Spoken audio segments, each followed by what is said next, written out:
Hello there, and are you worried that you may be running out of time to have a baby and perhaps have even thought that you may miss out on your chance of being a parent altogether, and that makes you absolutely petrified? If that is you, you are absolutely in the right place and at the right time. So here we go. We're going to be exploring this topic in this Ask Gabriela Rosa live episode. And welcome. I'm Gabriela Rosa. I'm a fertility specialist. I'm also a Harvard University awarded scholar. And for the last 2 decades, I have helped couples overcome infertility and miscarriage even when other treatments have failed. And I have been incredibly privileged over all of these years because we have now had over 137,000 people in more than 100 countries go through various programs of ours with incredible success, but also with the ability to understand that there is more that you can do, more that you can actually leverage in your very circumstance right now to optimize your chances of taking home a healthy baby. So that's exactly what we're going to be talking about today. I would like to acknowledge you for acknowledging the elephant in the room, which is, one, it's extremely hot in Australia again, but that's not the elephant in the room, actually.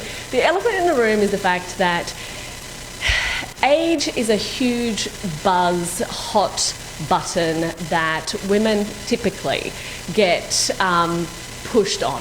Right, and I think that there is a lot to be said for the fact that there are side effects of aging that will cause definitely an impact in terms of fertility.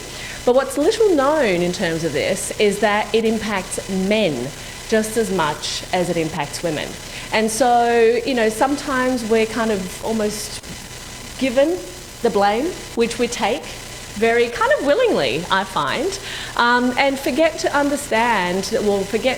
of dig a bit deeper in order to understand that there is a whole lot more that comes into this conversation, So today I really want to make sure that we go through and we have this chat from the perspective that fertility is a team sport. I know that if you've been listening to my talks previously, or if you've been following me for a little while, you will know that this is something that I talk about very often, and I talk about it very often because it is extremely important, right? I wouldn't be spending time talking about that if that wasn't the case. So absolutely key for us to go through and talk about this. Hello, Angela, happy birthday.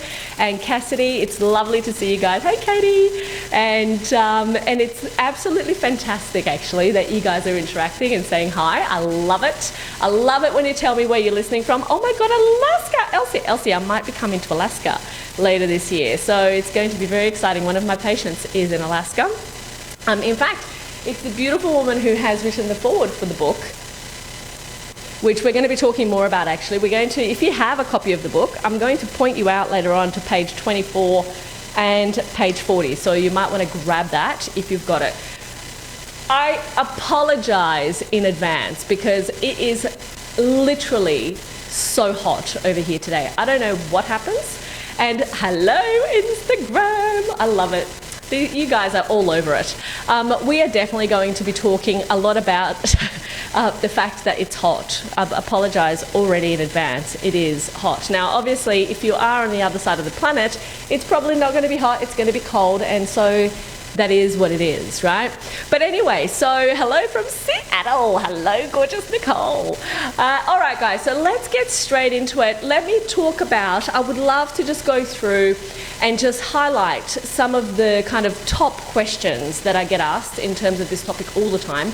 And what I would also love you to do, if you have specific questions that you'd like me to answer, as always, put it on the chat. Sometimes I get through it all during this conversation, sometimes I don't, and then I come back and I try and answer as many as I can as I go along. So definitely put it in and we'll see how we go. But some of the major questions that I will absolutely be touching upon and that I get asked about this topic all the time are things like, how old is too old? How is age affecting my fertility? Is my male partner's age affecting our chances of conceiving? Wink, wink, nudge, nudge, yes. In fact, there's some very good latest research that shows that male fertility is from at the age 40 and beyond, in terms of sperm DNA fragmentation, is affected very similarly to how egg quality is affected as women age. So we know that when a man, in fact, there was a very startling statistic for us. I think this was last year. I'm pretty sure end of 2018 or beginning of 2019. We went to a conference, our whole team went to a conference, and in this conference there was a slide that was put up that even my clinical director and I, when we looked at each other and went, whoa.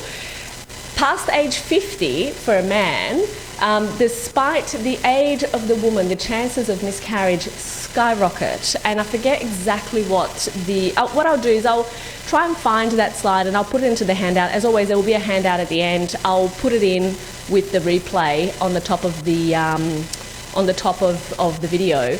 But it, you know, what we know is categorical in terms of male fertility. And so what happens is that when we're wanting to optimize a couple's chance of conception, we need to look at both cells, not just the egg.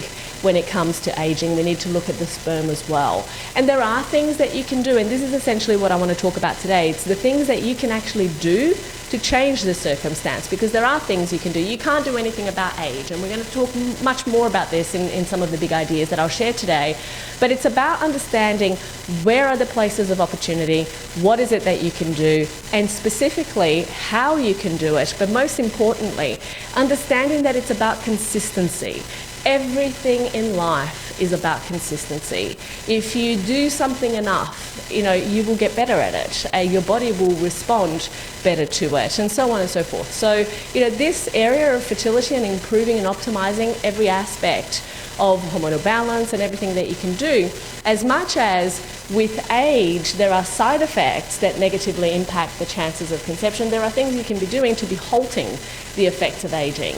And so we need to be understanding that there is actually a whole lot that we can do, and being empowered through education so that we can then understand, okay, these are the things that I can do and these are the effective things that I can do. Because also there's a lot of noise out there. Oh my God, there are days that I go through Instagram or I go through, you know, some article and they'll search something and go through some articles on the internet, and I just go, oh my God, the amount of absurdity that I get to see is beyond, right? So also being really careful who you listen to is vital. And mind you, you may or may not resonate with me, and that's fine. But do whatever you do, make sure that you research the background of the person that you're actually listening to, because that makes a very, very huge difference. You know, you cannot compete with a proven track record.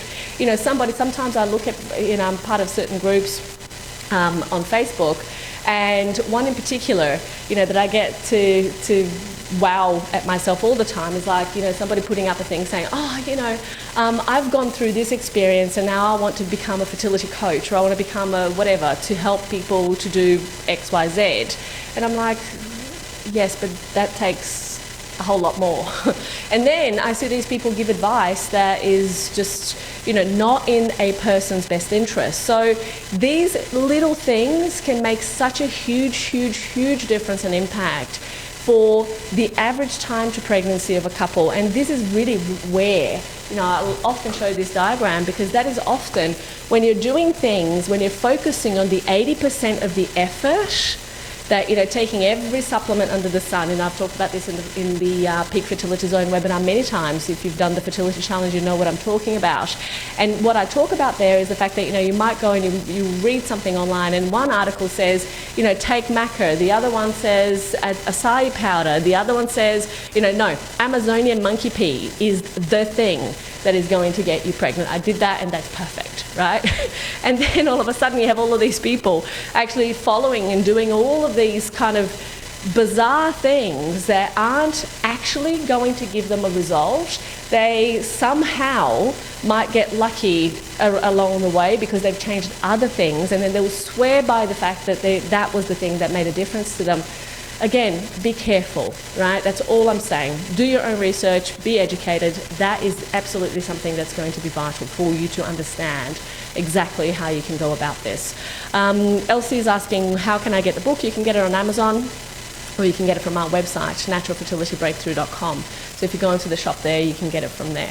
If you get it from the website, I'll sign it. But if you get it from Amazon, obviously it's not signed. So very well. So I hope this is kind of making sense. So let's go through some of the other questions. Is there anything I can do to combat the effects of aging on my fertility? What are my fertility treatment options if I'm over 40? Does my age affect the health of my prospective pregnancy and child? Is it possible that there are other factors outside of my age getting in the way of conception and keeping a healthy pregnancy to full term? Are there any particular tests that I should do to determine the effects of aging on fertility? And if undergoing IVF and ICSI, what are some of the particular recommendations for those of older age? And how do I know when to give up? You know, that is a very good question, and often, if we're honest, right, most times when people go through this journey, they are definitely not really wanting to look at the answer to that question.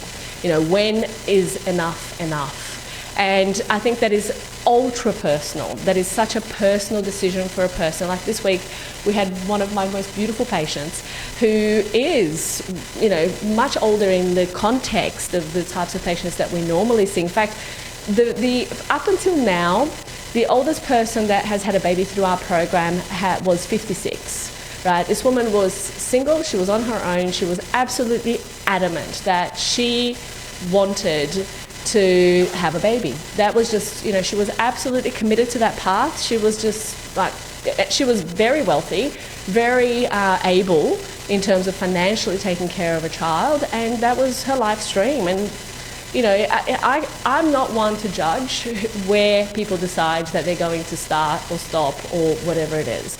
I think that each to their own in terms of that. I think that you are the one that needs to think for yourself and decide, okay, what do I want my life to look like? But the other day, somebody else, a friend of mine actually, reached out to me. She's 45. She's been perimenopausal, if not menopausal, for probably 6 to 12 months now. And she said, look, you know, I'm not sure. I think that I might still want to have a baby. I said, listen, are you kind of considering every piece of that question, you know, every aspect of that question? Because life changes considerably when you do have a child, when you do have a baby. And so have you looked at what your lifestyle is going to look like, what your partner and you are going to be able to do or not do as a result of having a baby, and a whole lot of other questions. And she goes, you know, actually it's really interesting that you say that and that you point that out, because I never really thought of it from that perspective. And that is definitely the first question that I need to answer. Because she came to me, you know, basically going, look, I want to do everything that I can to see if I can still have a child. And I'm like, okay, we can do that, and let's consider this first. And then at the end of that conversation, she basically came to the conclusion that, well, actually, I really need to think and consider, do I really want to go down that path? Because I think that's one of the things that we do neglect to think about, and I'll be talking more about that later on. There are lots of things that you need to do if you're doing IVF or ICSI if you are older.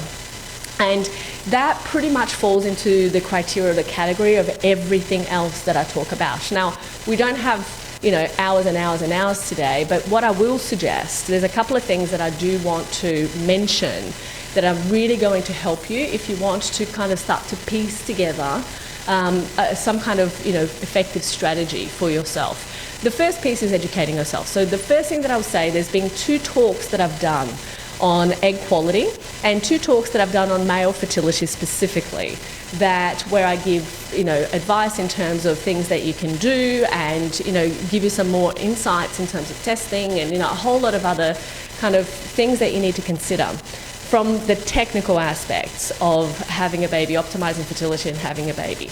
And so I would recommend that you find those replays of the Ask Gabriela Rosa events.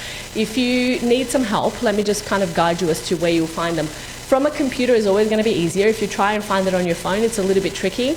But if you go onto your computer and go to the fertility specialist Gabriela Rosa, and Gabriela is with 1 L. So if you just type on Facebook, fertility specialist Gabriela Rosa, there will be my page that will come up. You just click on that page, and then you will see on the left-hand corner, so on the left-hand side, you will see videos. Go into the videos, and then what you will do is you will see there's a whole lot of AGR episode replays in there. Alternatively, you can also just type into a browser thefertile.me/Ask Gabriela Rosa Live, and you will come up to the catalogue. Okay, the catalogue, it's I think there's a couple of, I think this year's events actually are not on the catalogue yet. They will be, but they're not there yet. However, the catalogue actually gives you, the details of each talk and what I've talked about in each one of them, and kind of what minute I've talked about whatever, So it's a good idea to just check out the catalogue. You will see that there's been other topics, other conversations that we've had that will answer a lot of these questions. I'm going to go through, and specifically in terms of what to do, there's lots and lots and lots of advice in the miscarriage talks that I've done, implantation failure. All of those are definitely going to be very worthwhile if you are considering IVF. I've done one specifically on IVF and what it is that you need to do, so I would highly recommend checking out those events as well, so that you can have as much information as you would like. If there's anything specific that you want to know, then by all means let me know. That's something that we can go and touch on here today. But other than that, I'll be talking about some more of the things that you can do, and so you'll get some extra insights there. What I will say, and we've talked about this already, and I'll just very briefly give a different insight for the gentlemen amongst us. And gents, this is essentially what it looks like, right? When we talk about this whole aspect of fertility being a team sport. You see, us ladies, when we become, more experienced, we become much more discerning, okay, with time. So isn't that such a lovely way of putting it, ladies? Well, we've become more discerning with time. And so what happens is that in terms of fertility, it's the same thing.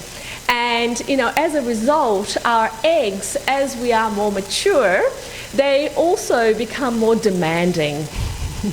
And they become very demanding of superior quality sperm, right? So the reason that I mention this is because, and if you have watched the egg quality webinar that I've done, one thing that a lot of people don't know is that if a so the egg has some immense responsibility when it comes to having a baby, when it comes to being able to be fertilized, but also then reproducing and replicating itself in order to make development of an embryo possible. So what ends up happening is that in order for that to occur, and in order for that to occur in the best possible way, one of the egg's responsibility is to ensure that whatever sperm gets fertilized, the first job that the egg has is to start to look at the sperm's DNA and go, okay, how can we optimize it now that it's here? How can we improve it? And that's where DNA fragmentation becomes extremely important and valid as something that we need to take into consideration when we are looking at optimizing a couple's chances of taking home a healthy baby. Most men don't know what their DNA fragmentation is. In fact, I've done a talk, this was actually the very last talk that I did, so it would be best to go into the fertility page, and I've talked about in detail beyond motility count and morphology, because a lot of times people underestimate the importance of these other things that don't generally get tested but are so vital when we're talking about an older couple trying to conceive. Okay, so what I will reiterate in terms of that, because the egg's responsibility is to essentially fix the damage that is done to the DNA to the best of its ability, it's going to be utilizing a lot of its energy production in the mitochondria of each one of the cells within the egg to fix the sperm, as opposed to replication of itself and an embryo. And so it decreases the chance of being able to take that embryo to further and full development and optimal development, and then of course placentation and implantation become affected. And that is why a lot of times when we're actually looking at conception for women and men who are, say, over 40, We are not always looking at a case, sometimes we don't get a positive pregnancy test and people think that, maybe I'm not conceiving. Well, actually, often we're not looking at a conception issue at all, because the sperm and the egg, they're able to meet, they're able to fertilize, but what's not happening is implantation and placentation. And therefore, what happens is that embryo devises prior to a positive pregnancy test is even possible, although conception did occur in that particular cycle. Or what also happens is that we see, a chemical pregnancy or an early miscarriage. All of these factors are much more likely to occur when there is many more minor factors that are getting in the way, typically as a side effect of aging. It's not age itself that's going to cause a problem. And that's why when I assess a case or a couple situation, I'm not actually too concerned about the age. In fact, I don't look at the age when I'm assessing a case. What I'm looking at is what are all of the other things that I can actually do something about. And so we will talk a little bit more about what all of this means, but it's really vital to understand the absolute role of a male partner when it comes to being able to create a healthy pregnancy, and of course having that healthy pregnancy develop, because we now know through very clear scientific evidence that 50% of miscarriages happens because of male fertility sperm factors that aren't addressed, or that could be better, really. And so we know that it is as much a male's responsibility as it is a female's responsibility to be able to carry a healthy pregnancy to term, even though the mother or the woman is going to house that pregnancy for 9 months. The ultimate situation here is that whatever it is that's going to be housed is already created, and it's just growing and developing, from the originating cells from the outset of a healthy pregnancy. And if the outset of a healthy pregnancy isn't a healthy egg and a healthy sperm, we're going to have some issues that we're going to have to contend with. And sometimes that pregnancy just won't make it to full term. So those are all things that we need to take into consideration. But yes, we do become discerning, gents, so please make sure that you take that into consideration. And, we've talked about the fact that sperm is 50% responsible for not only conception, but also taking a healthy pregnancy to term. But also there are these other factors. People often ask me, is age the only thing that's getting in the way? Or they will say to me, they will start a conversation with, I'm 42, or I'm 43, or I'm 44, or I'm whatever. And I can't get pregnant. It's like, okay, that tells me your age, but it doesn't tell me very much more about what's happening for you. What is your AMH? What is your FSH? What is your progesterone? What's your estrogen? What's your AFC looking like? Your antral follicle count? What is your thyroid profile? Do you have PCOS? Do you have regular cycles? Do you ovulate? Do you have a partner that has sperm? Is it good quality sperm? Does your partner have a healthy lifestyle? Etc., etc., etc. Have you been tested for, sexually transmitted infections for both of you? Have you, there are so many different factors that often get in the way. I like to talk about it in terms of, the minor factors of the obstacles to optimum fertility. Again, if you've heard me talk about this before, it's important to reiterate that when it comes to a couple's peak fertility, it takes 3 months to get pregnant. Literally, it's 3 months average time to pregnancy. You start to add these minor factors to the equation. And again, this is based on epidemiological research for populations around the globe, right? These are not numbers that I'm making up. This is essentially a validated scientific model for measuring these things. And so we know that when we have an obstacle, may it be endometriosis, may it be the fact that we are older and therefore there are things like reduced AMH, increased FSH, reduced estrogen. Again, it's not age that's going to be an issue, it's all of these other things that are happening. And so if we can, in some way, ensure that we are doing everything we possibly can, we are optimizing every area and the way in which the body does what it is that it does in the best way that it can do, then we are somewhat mitigating some of the impact of aging. It's not going to happen in every single case that it's going to be enough, right? Sometimes we're going to need more. And we're going to talk about more and what that looks like and certainly what it means. But the reality is that so often, people at from 35, women start being told that, oh, you know, after 35, your eggs are no good, you're too old.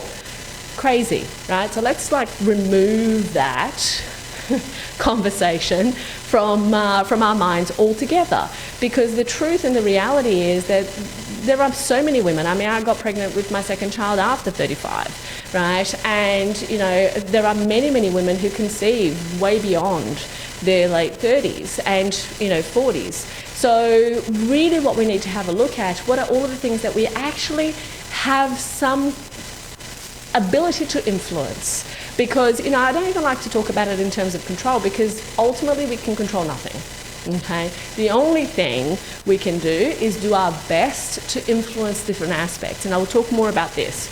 But understanding how these manifactors impact your chances of taking home a healthy baby, and keeping into consideration that we're really looking at two prospective parents here, and that there's going to be much more for each one of you.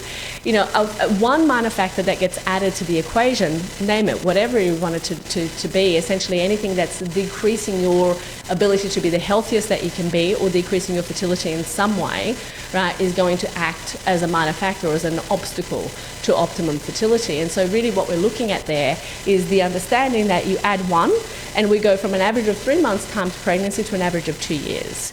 You add a second, and we go from 2 to 7 years, and a third gives us an average of 40 years time to pregnancy. No one has 40 years to get pregnant. So really, if we're doing our job right, we need to understand what are all of the minor factors that are getting in the way, and what do we need to do about them in a way that's really going to optimize and focus on the 20% of the effort that's going to give us 80% of the result, and not the other way around. Because I see this so often. I assess thousands of cases every year, and what I see in the great majority of them is people doing 80% of the work that gives them only 20% of the result, and then you know what they say? They tell me, I've tried everything and nothing has worked, right? The truth is, and nobody has tried everything and nothing has worked. That is the truth, okay? The reality is that some people have a way in which they are married to how things are going to happen. And so ultimately, and also sometimes we hit a limit, a ceiling of what we know. You know, I often say that the thing that keeps couples and you know, individuals stuck most often is what they don't know, right? And we keep going around in that circle that I talked about, rather than progressing through to the area that we want to be, which is obviously having a baby. But looking at all of this in context makes a huge difference, because if we can understand that, then there is something that you can do about it, right? And otherwise, you're just told, oh, you're 35, or you're 40, or you're 42, or whatever, right? And it's like, well, your chances are gone. It's like, no, actually.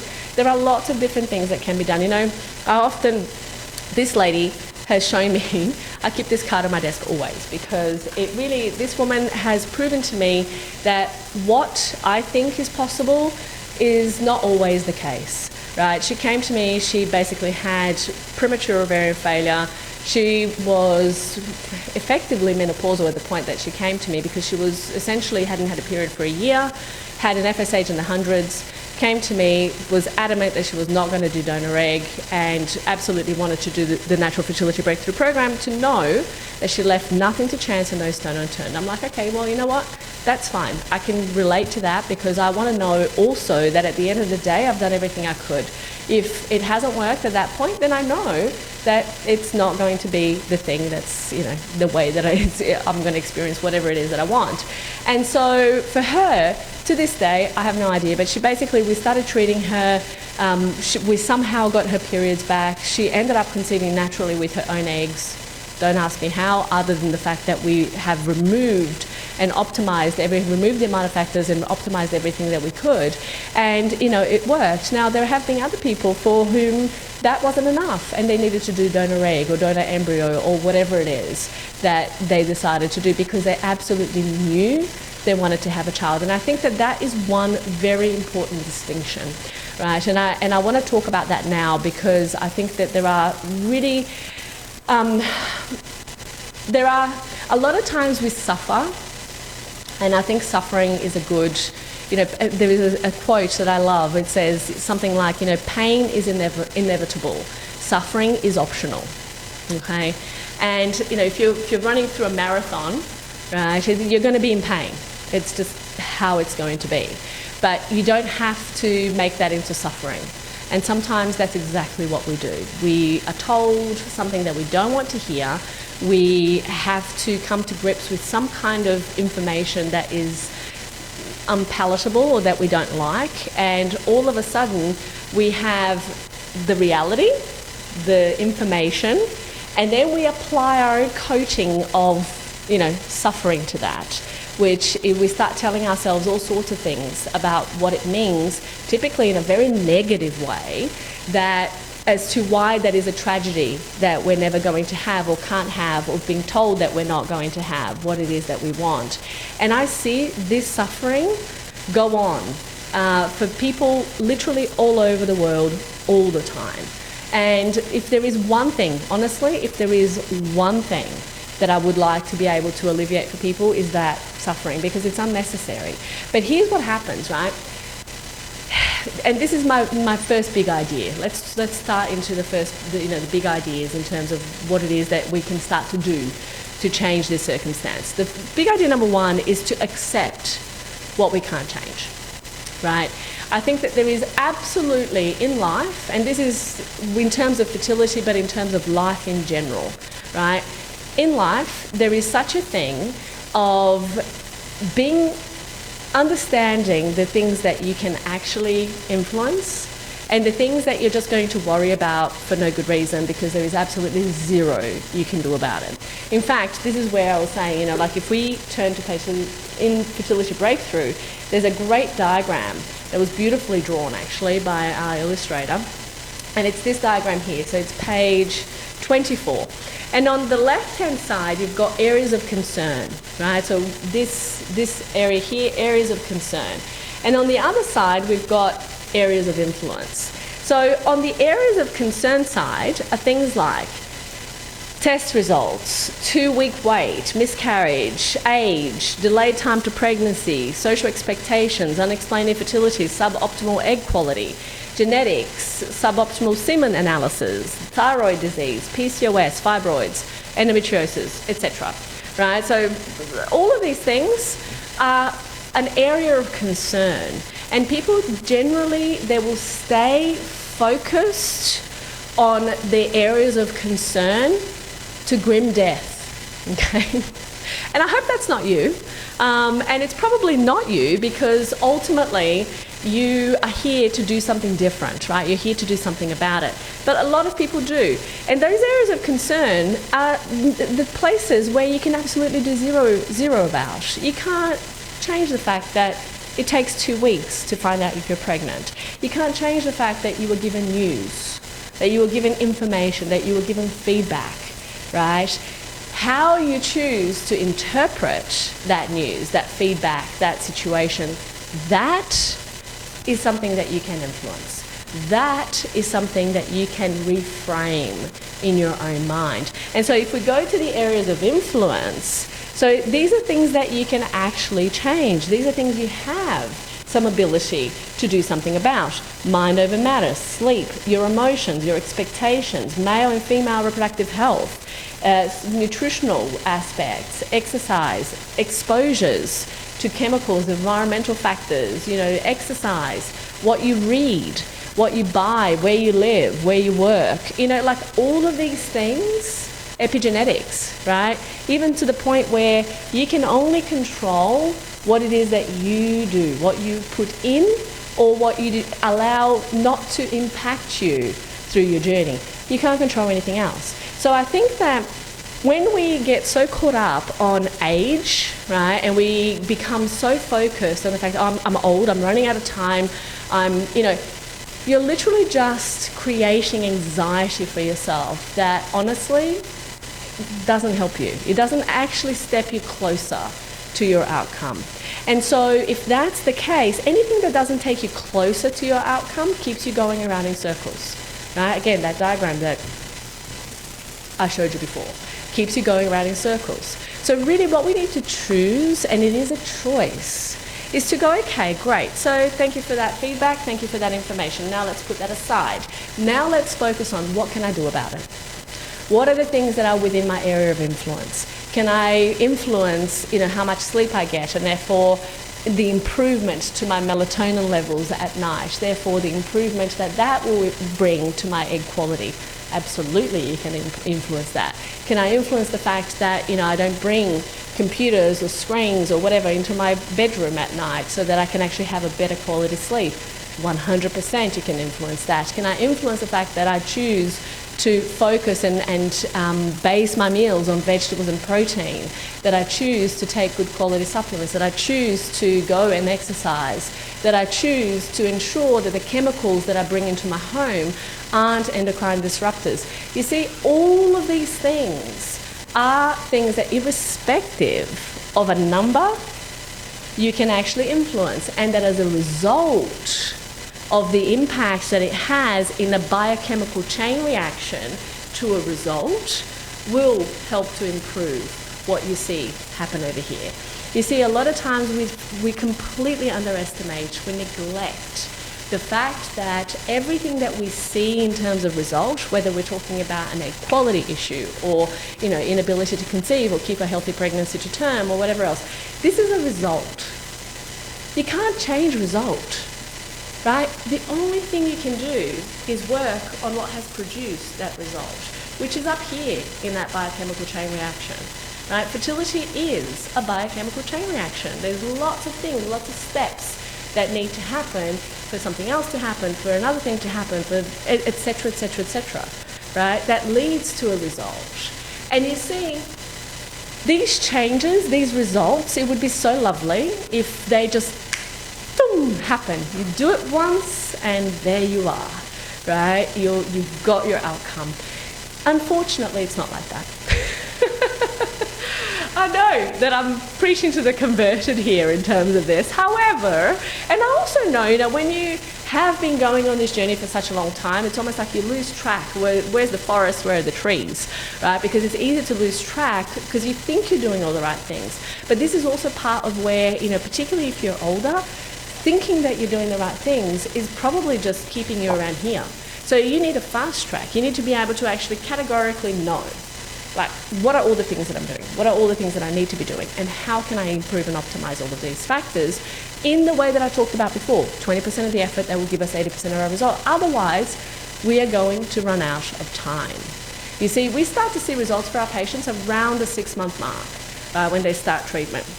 So when people are delaying and trying to figure it out and trying to piece it together, and they delay by even just 3 months, right? All of a sudden we go from seeing, delaying results, instead of having them in 6 months, we're delaying results by 9 months.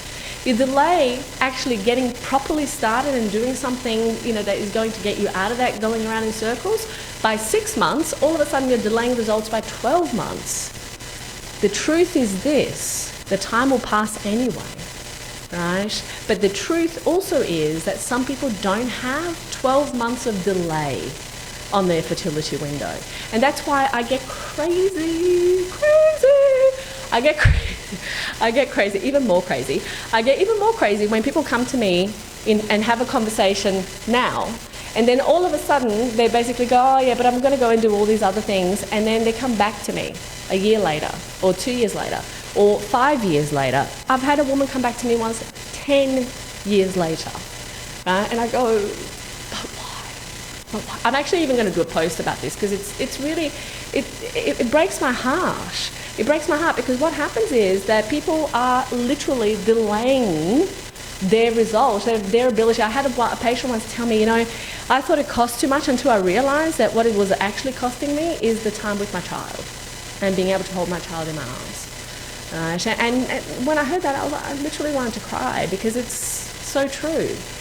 Going around this circle really doesn't get you where you want to be. And consistency is key because I truly wish, right? I'm a little bit of a gym junkie. And I truly wish that you could go to the gym once and have all the defined muscles in all the right places that I would like to have, right? By just doing that. But the truth is that doesn't happen. You've got to, often you're consistently having to work those muscles over and over and over for a period of 6, 12, 24 months until you actually truly see a result. right? And so what happens is the same with fertility, except it's a little bit different, because a lot of times people think that I'm going to go on a health kick, right? I'm going to be really healthy for 3 months. And then they do that, and then their health and their fertility and everything improves, and then they basically go, okay, now I'm going to go on the destruction path for the next 4 months, and they do this thing, you know, going in and out of actually getting a result. Whereas if we stay consistent, we're much more likely to be able to actually get a consistent result. And this is key. This is key to fertility as it is to every other area of life. So accepting what you can't change is vital, right? You might be whatever age you are. Accept it. In fact, let's all take a deep breath on that, right? It's like it is what it is. You can't change that. And often the suffering that we talk about, you know, it comes from that holding on to wanting things to be different. Have you ever noticed that? Give me some love, give me some likes if you know what I'm talking about. You know, it's kind of like we hold on so much to this kind of idea or kind of expectation that I just want things to be how different to what they are, right? And then in that kind of holding on to that expectation, we almost become like we are averse, completely not wanting to see, not wanting to hear, not wanting to discuss anything that does not, you know, that basically goes the opposite to how we want it to be, right? How is that helping you? Let's be honest here, right? Is it moving you forward, right? No, but it's causing anxiety, it's causing stress, all of which will negatively impact that biochemical chain reaction that we've talked about. And, of course, it's not going to get you closer to your baby. So there's no point. So therefore, accepting what is. And in fact, in the book, I talk about, there is a whole section there that I talk about the life changer method. I highly recommend you do that emotional release exercise, because it will dramatically improve the way in which you see your entire circumstance and your situation. We're going to talk more about that in a moment as well. Now, let's quickly go through some of the questions here. We've had a miscarriage and ectopic pregnancy and 50% chance of getting pregnant, but the doctor told me that one fallopian tube is not open and close anymore. Can that be fixed? Well, see, this is the thing. Sometimes during a procedure, when we are looking at tubal factors in particular, the tubes can spasm, and so they appear closed, but they're actually not. If you've had a test before and they were open and there has been no reason, i.e. there's no endometriosis, there's no sexually transmitted infections that, you know, have come up as a new development, as a new understanding, it's just very possible that the fallopian tube was spasming during the time of the test, and therefore that might not be an issue at all.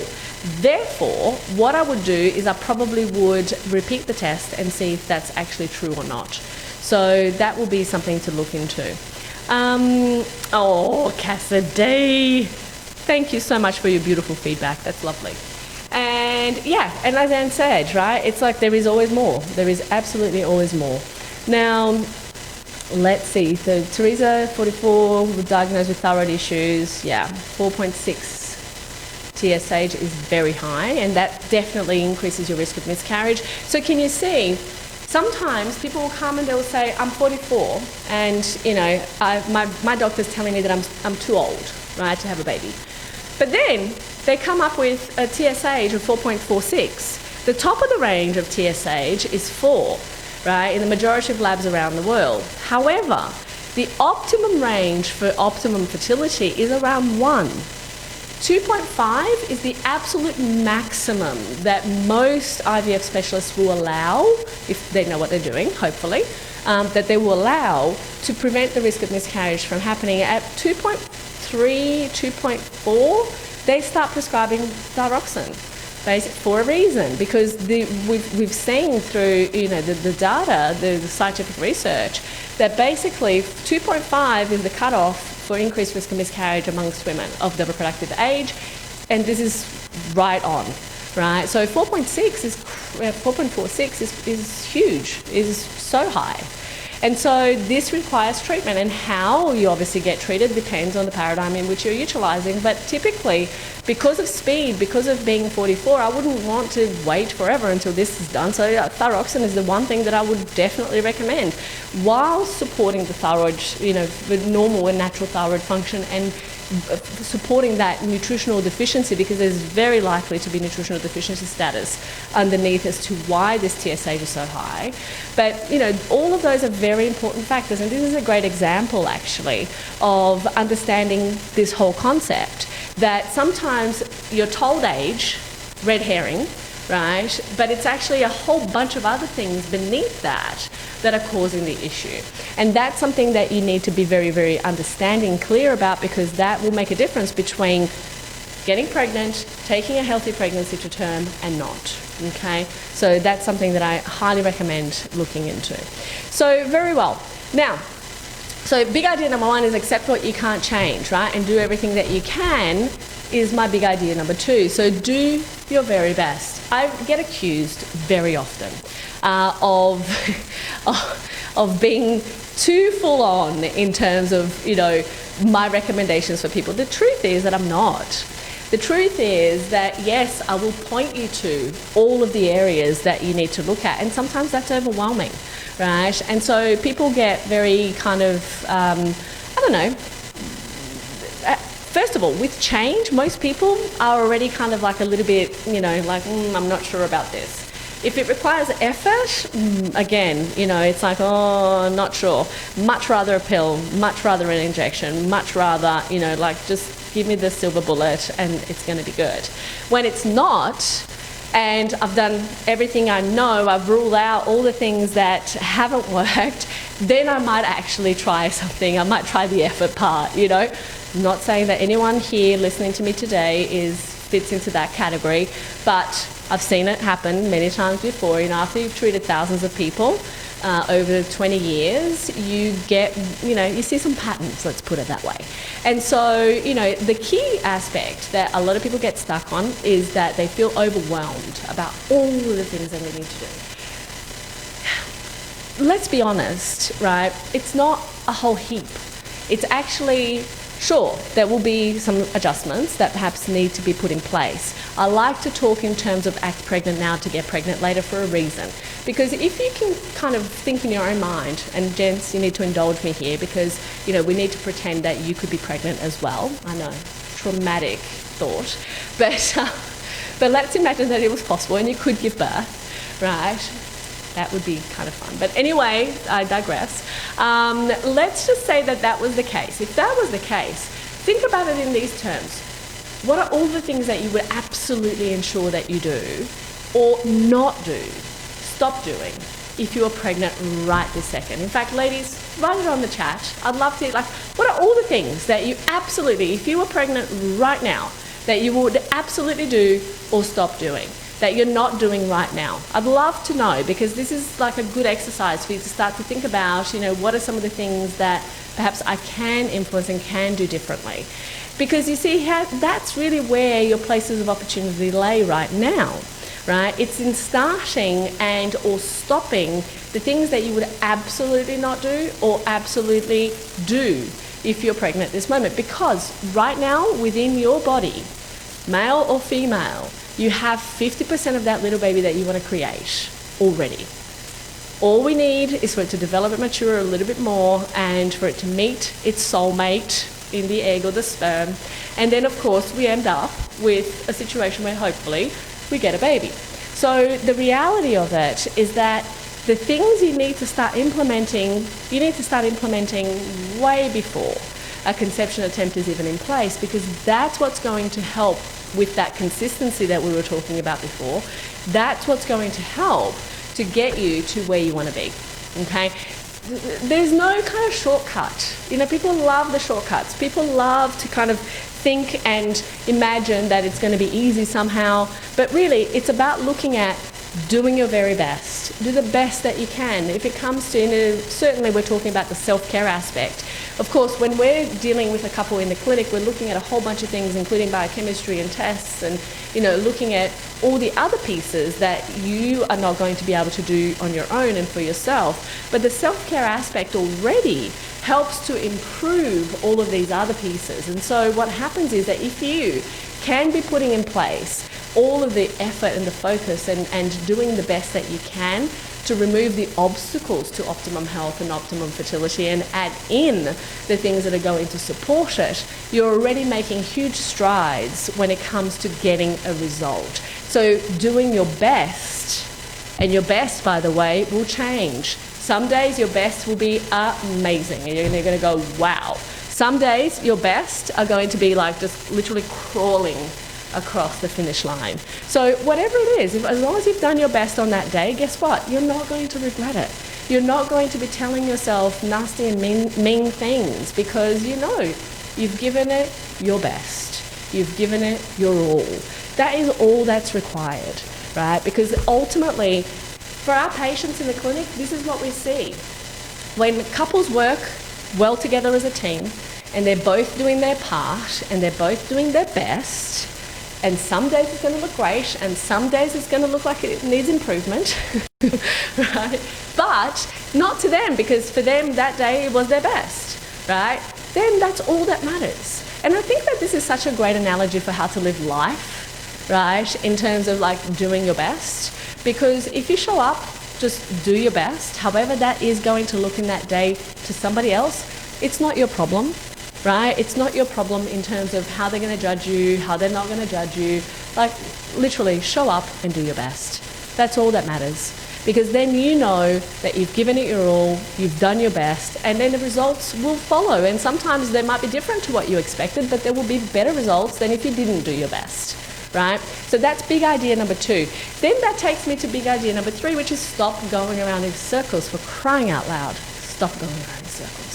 Right? Now, how do you do that? You start to measure progress, right? And hopefully you have a dashboard that has the right numbers that you need to be focusing on into that dashboard. And sometimes, when I talk numbers, I'm talking about, it's not necessarily numbers, but you're focusing on the right things. So my first question, which is that whole idea and that whole aspect of how do we know that how do we act pregnant now to get pregnant later? What are some of the things that I need to start doing or stop doing? Well, start there, right? But stop self-sabotaging, because the second that you stop that, you actually start to progress, right? You get out of this going around in circles, you start to kind of get up that little, walkway. And then you start to, feel better and look, even in doing your best, there'll be days that, it will look worse than it was before, right? But you can see that it's progress nonetheless, right? And so progress is what we're going for. That is where you need to focus. It's not judging yourself and telling yourself that you are blah because you're not where you want to be, right? So many people, the self-judgment is so harsh, right? So harsh and so sad. Because you're a magnificent being, right? So the fact that you may be struggling in an area of your life, well, we all struggle in areas of our life, right? And so don't judge yourself and judge your results by where you are right now, right? Judge whatever it is that you need to judge by just looking at, okay, am I doing my best? No, great. Now let's go and do better. Because when you do that, then all of a sudden you start to make progress and look at progress, look back and go, wow, look at where I've come from. Look where I'm going. It might not still be perfect, but it's going to be better than nothing. And you know what I see in having taken 137, I don't even know how many anymore, 137,000 people in more than 100 countries. What I know, and this is what I see, and I see this categorically across the board, even when people are not perfect, right? Sometimes they will write to me and they'll say, wow, Gabriela, thank you so much. I've stopped taking drugs every day and I have, decreased my smoking by a packet a day, and I've only drinking 4 drinks a week. And, this is true. This has happened before, right? And we were able to get pregnant. you know what? Who am I to judge? Do your best, right? The reality is that, sure, we all come from different paradigms. We all come from different places. And so what happens is that it's not comparing yourself to the person next to you and what it is that they've achieved, because comparing yourself to what they've done versus what you're wanting to do and haven't yet done is pointless and useless. You can only compare yourself to yourself and what it is that you need to do differently, right? So that's going to be key. Stop going around in circles is very essential. But also being pragmatic and being practical, right, in terms of where you are, particularly when we're talking about conception at an older age, because here's what happens. Sometimes, and I have conversations that sometimes look like this. I had a lady who I spoke to yesterday who is 46, husband had a vasectomy reversal, and basically they're wanting to have a baby. They're wanting to have a baby naturally. If they can't have a baby naturally, they may consider donor embryo, but they don't want to do IVF with her own eggs or anything like that, which is totally understandable and totally fine. Here's the question, and the question that I asked my good friend, right, who came to me. Why do you want a baby? And if you really truly want a baby, do you want a baby because you want a baby with a person, with a certain person? Or is it because you want a baby in a certain way? Or, what is it? What is driving this, kind of external desire, this need for having a baby? Particularly older, the older that we get. That lady that was 56, right? She didn't have a partner. Most of the people, in fact, if not all of the people that she loved in her family had passed away. She was on her own and she wanted family, right? So for her, it was a huge drive. She was absolutely focused, absolutely committed. She would do anything to get that outcome. And so the thing about it is that you then have to ask yourself, why? Why am I doing this? And if I'm doing this, am I doing it because I want to do it am I married to the idea that I'm going to have a baby naturally with my own eggs? Or could I be flexible? Would I consider having a baby with donor egg? Or would I consider having a baby with donor embryo? Or would I consider having a baby in a different way to which I thought of or didn't think of before, right? And those questions are crucial questions to ask, because sometimes people come to me because they want to rule out every possible thing that they can do naturally, and then they want to rule out everything that they can do through IVF, and we hold our patients' hands from beginning to baby. So we're taking them on this journey, and optimizing every aspect of the journey for them and with them.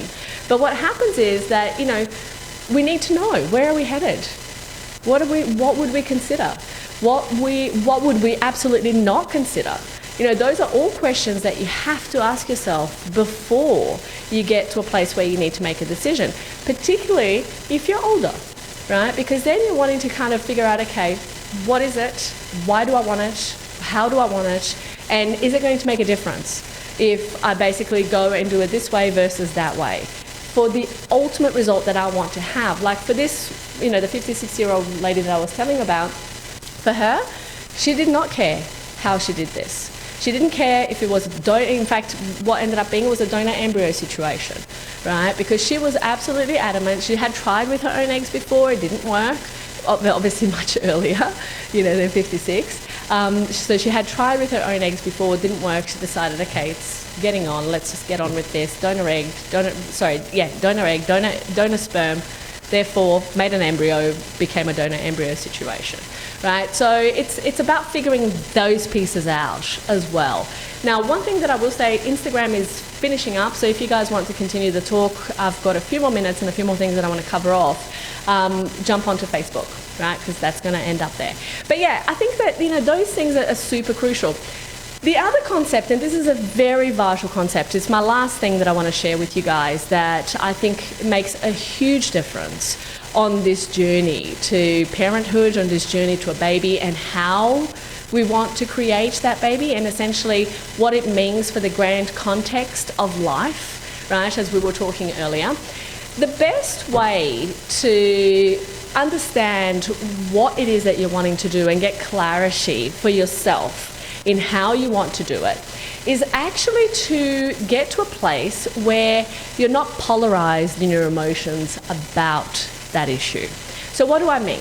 often what happens is that when people want to have a baby, they are so focused, so 100% infatuated with the idea of a baby, with the idea of how beautiful and romantic and connecting and lovely and loving and all the beautiful, supportive, gorgeous things that you think about when you have a baby, all the cuddles and the smooches and the, cuteness and, all of that. People get completely focused when they're thinking of having a baby on those factors, right? Being totally to a point of being totally polarized about this idea that a baby is going to be the thing that's going to make their life better, okay?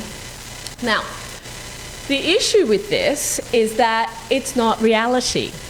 It's not truth. It's not how it is in life, right? Have you ever considered what it looks like to have a child that doesn't sleep more than 20 minutes to an hour and 20 minutes all the way through the day and night for the first 8 months of its life, that does not let you put it down because it's screaming its lungs out every single time that you try to? And then if you have, and they've been sleeping for 20 minutes, an hour and 20 minutes, then they basically wake up screaming and crying for 4 hours straight, and you can't do a thing to calm that child down, right? Or how your life changes as a result of having a baby, and the fact that the things that you used to be able to do and the trips that you used to be able to take and the fun that you used to be able to have, you no longer can in the same way, right? So we forget that there are positives and negatives in this whole conversation, right? We forget that it's not all just romantic, loving. I remember when I had my first child, my poor husband, I wanted to kill the man, like literally. I wanted to kill him because everything he did was not good enough. If he held the baby this way, it wasn't good enough. If he put the baby down there, it wasn't good enough. If he went and washed the bottles that I was using to express my milk in a way that I didn't like, it wasn't good enough. And my baby, oh my God, my precious baby was like everything, right? So women become a little bit psychotic, let's just say. Well, I did, when we first have babies. And so that sometimes makes things not be so fun as we had thought, and so connecting as we had imagined, and so bringing our the partners together in the way that we had expected or wanted that was going to be the case. So you see, the reason that I mention this is because having equanimity, right, having calm in the midst of chaos, being able to see both sides of that equation clearly, without infatuation, without resentment, without seeing both the positive and the negative and balancing those out, is key to be able to accept what is. And to start to look at, okay, well, what are some benefits if this doesn't happen because I want it done in a certain way, and if I can't have it that way, then I don't want it. Then what are some benefits of this not happening? Or what are some drawbacks of it happening? So that you can actually start to, again, have that balance in your outlook. You might still, what will happen when you actually have that balance? You will still then choose whether you want to proceed, whether you want to have a baby, but you will choose from a much more grounded place. You will choose from a place of understanding that, yes, there are days that are going to be absolutely amazing, and there are moments that you would not exchange for the world, right? And then there are times that you just want to kind of like hang the child upside down from the balcony, kind of a few feet up from the air. I've never done that. But I will tell you that I have felt like it at times, right? And so what that means, and this is the key thing to understand, is that, have fun in the process. Don't get so caught up that you make your life miserable and that you envelop yourself in suffering because things aren't exactly how you want it to be. And also be flexible. Be flexible with what's possible, because if you truly absolutely want a baby in this day and age, you can have one. You can have one up until whatever age you decide, depending on where you're willing to travel and how much money you're willing to spend. It happens. I mean, you've seen in the news recently, 78-year-old woman having a baby. So the truth is, it's possible, but how you may want to make it happen may need to shift. along the timeline. Okay, and that's something that you need to take into consideration. But this little exercise of, getting balance in your overview, in your outlook is key. So this is one that I recommend to my patients all the time. And what it is you sit down and you write yourself a list. The 200 drawbacks of having a baby and the 200 benefits of not having a baby. And no, I have not said that the wrong way around. It's 200 drawbacks of having a baby, because you want to be able to actually see what are all of the things that are not how I'm romanticizing it to be. Like, what are the drawbacks of having this baby? And then you want to see what are the benefits of not having this baby. Because you want to also be able to see, because sometimes, when we come into a situation where we want what we want and we don't have what we want, there is this tendency in our brain that goes, oh my God, life is miserable and I'm going to be depressed for the rest of my life and I might as well slip my wrists now because I can't have what it is that I want. And that happens because we're not looking at exactly this, the benefits of it not happening.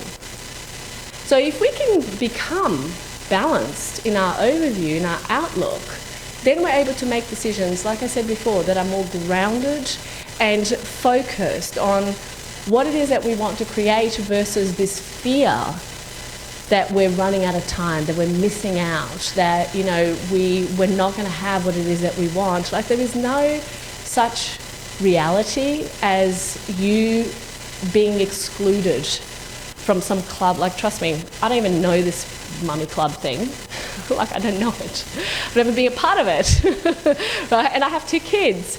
And so the reality is that those things sometimes that we make up in our mind about what we're going to be missing out on or what we're going to have are actually not even real, right? And getting this clarity for yourself in your own being, in your cells, in your body, is so crucial to preventing and stopping you from suffering, because that is definitely optional, okay?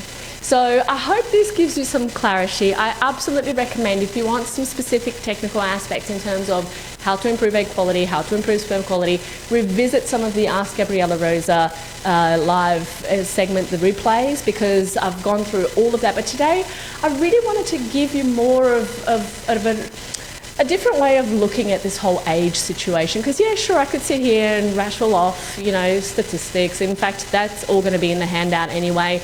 But what's the point of that? I want you to really connect to the things that are important that will help you feel how you want to feel. Consider that, right? Consider the fact that the reason that you want to have a baby is because you think having a baby is going to give you some feeling that you don't have right now.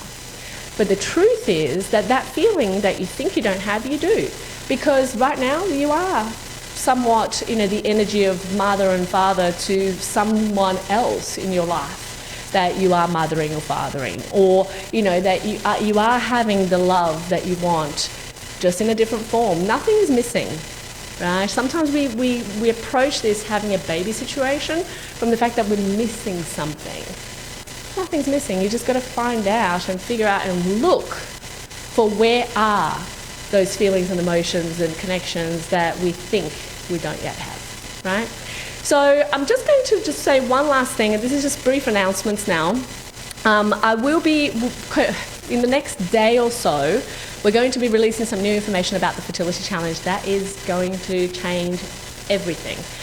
We're changing the Fertility Challenge on its head, and it's extremely exciting. It's something that I've been wanting to do for a very long time. We're going to be limiting capacity dramatically, and I mean really dramatically, and really inviting people to attend who are focused to creating a different result and a different outcome, and who are committed to completing the process throughout the 12 days. And so look out for that, because it's going to be me way more hands-on and really supporting you and guiding you through the whole process. So I'll be releasing some more information about that later on. You will also, as a little bit of a heads up, if you want to participate in any future Fertility Challenge events, you will need to own a book of Fertility Breakthrough, Overcoming Infertility and Recurrent Miscarriage When Other Treatments Have Failed, my book, and we're going to be using that throughout the challenge. So you will need to kind of, get yourself a copy. You can go to my website, or you can get it on Amazon, you can get it on Kindle, you can get the physical copy if you want to, but that's definitely something that you need to look out for.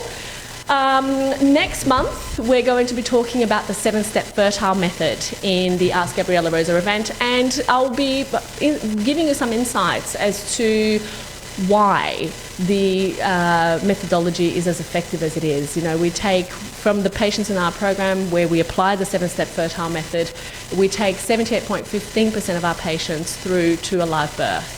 So it definitely is something worth, discussing. So I'll be going through much more later on in the next month's event. And then finally, if you want me to assess your specific fertility situation because you might think that what we have is something that could help you, go ahead and schedule a time to have a conversation with me, thefertile.me/chat. So you just write that onto a URL. It will allow you to book a session and have a preliminary conversation with my team and then a conversation with me.